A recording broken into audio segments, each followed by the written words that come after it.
Partagez vos observations avec Benoît Dutrisac par courriel. dutrisac@commercialcube.radio.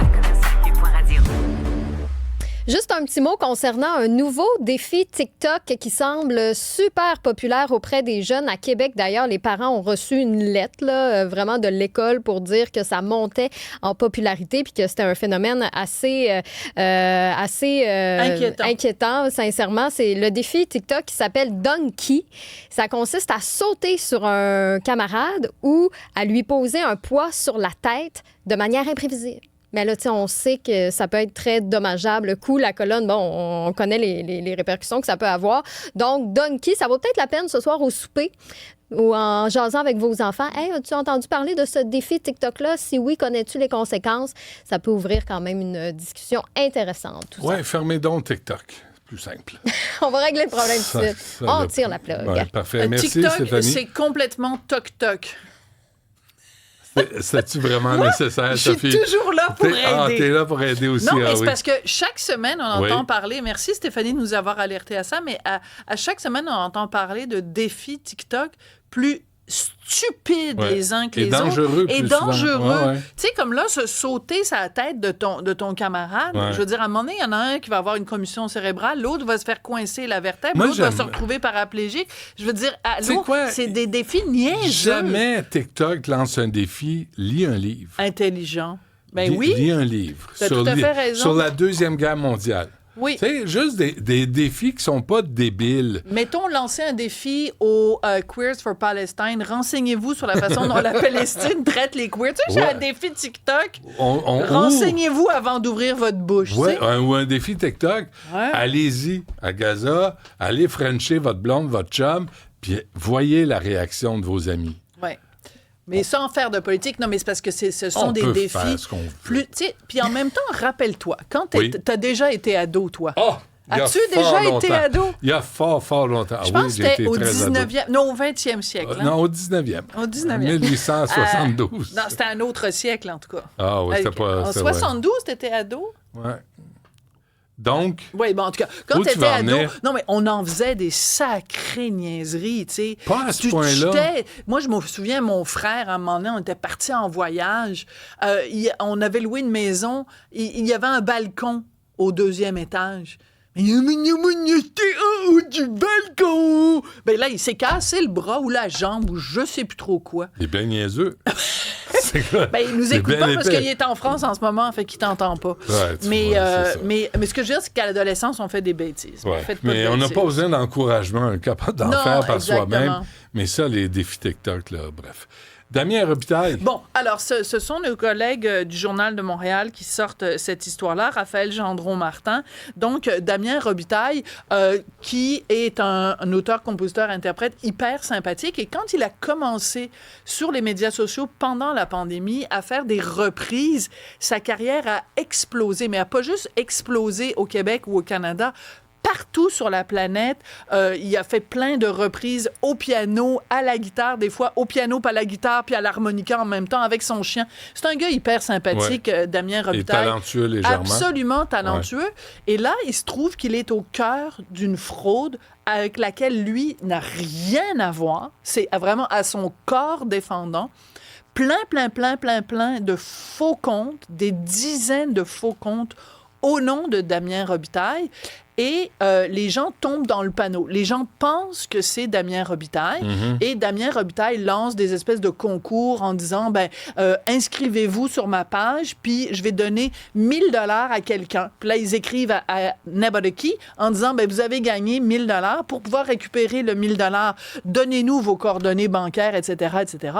Et donc, la raison pour laquelle je t'en parle aujourd'hui, c'est que il y a quelques semaines, en France, il y a cette femme qui a beaucoup fait parler d'elle, une femme dans la cinquantaine, qui a beaucoup fait parler d'elle parce qu'elle a donné, je pense, plus de 800 000 $ à des faux comptes, à quelqu'un qui faisait passer pour Brad Pitt.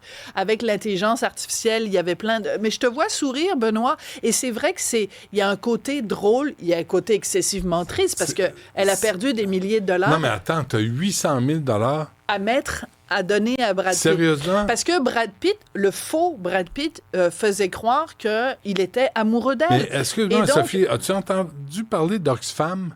De UNICEF, je ne sais pas, là, tu sais, mais tu sais, d'une école... Centraide, Ben n'importe oui, quoi, tu sais, tu sais. Brad Pitt.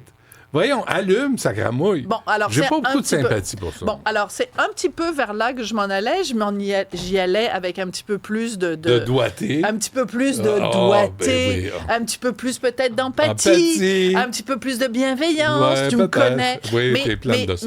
Mais notre propos est un petit peu le même. C'est-à-dire que je lisais l'excellent reportage de Raphaël Gendron-Martin et à un moment donné, je tombe sur un truc où donc la gérante de Damien Robitaille dit, elle a parlé à une dame qui avait envoyé au-dessus de 13 000 $ à un faux Damien. Et Damien, donc, a été contacté par la famille. Et donc, il a fait une vidéo pour la dame en disant « Je m'appelle Damien Robitaille, je vais jamais vous solliciter pour de l'argent. » Et la dame, elle pensait que c'était pas vrai. Donc, à un moment donné, je veux bien aussi avoir... Puis je m'en prends pas à cette dame-là, Non. mais je dis juste en général, à un moment donné, je veux bien avoir justement de l'empathie, de la bienveillance et tout ça, mais vient un moment donné où il y a quand même le principe de réalité. Ça se peut pas que Brad Pitt ait des problèmes financiers, puis ça se peut pas que Brad Pitt ait spoté une petite dame dans le fin fond de, je sais pas, de l'Outaouais ou de... tu sais, et que ça se peut pas. À un moment donné, il faut juste développer une forme d'incrédulité. Mais tu Il trouves faut pas ça arrêter. extraordinaire, toi, Sophie, que le bandit, le crosseur, lui, dit utilise Brad Pitt pour aller chercher de l'argent. Il n'y a même pas le minimum d'imagination de trouver un artiste qui a de la misère. Tu sais que ça fait Ben longtemps oui. qu'il n'a pas joué dans un film, ou qu'il y a eu un troisième divorce, ou qu'il s'est fait pogner à vendre de la drogue, puis il est allé en prison. Il y en a qui ont eu de la misère, tu sais. Mais Brad fucking Pitt, il n'a pas de misère. Il dans la n'a vie, pas, là. mais aussi, pourquoi ils ont choisi Damien Robitaille? C'est un algorithme qui, à un moment donné, a remarqué qu'il y avait énormément, parce qu'il fait De énormément de circulation. clics. Ouais. Donc, ils se sont dit, eux, ils se posent pas la question. C'est pour ça qu'il y a des fausses publicités pour Véronique Cloutier ou Ève-Marie Lortie en disant qu'ils sont en faveur de régime amincissant ou des trucs comme ça. C'est pas parce que quelqu'un, quelque part, dans le fin fond du Zimbabwe, a dit, c'est un hey, moi, je algorithme. connais Véronique Cloutier. C'est purement des algorithmes. Et moi, j'ai fait à plusieurs reprises des entrevues avec Normand Brathwaite, ici même, à Cube, où Normand disait, je suis découragé, je sais plus quoi faire pour convaincre les gens. Il a fait... Et après que j'ai fait une entrevue avec Normand, il y a eu un gros texte dans le Journal de Montréal. Le Journal de Montréal s'est lu. Donc, il y a des gens qui ont vu le texte dans le Journal de Montréal, qui ont entendu l'entrevue avec Normand Il dit, sur les ondes de Brathwaite a Cube. besoin d'argent. Mais la prochaine fois qu'il voit un truc de Normand Brathwaite, c'était les bitcoins. Ouais.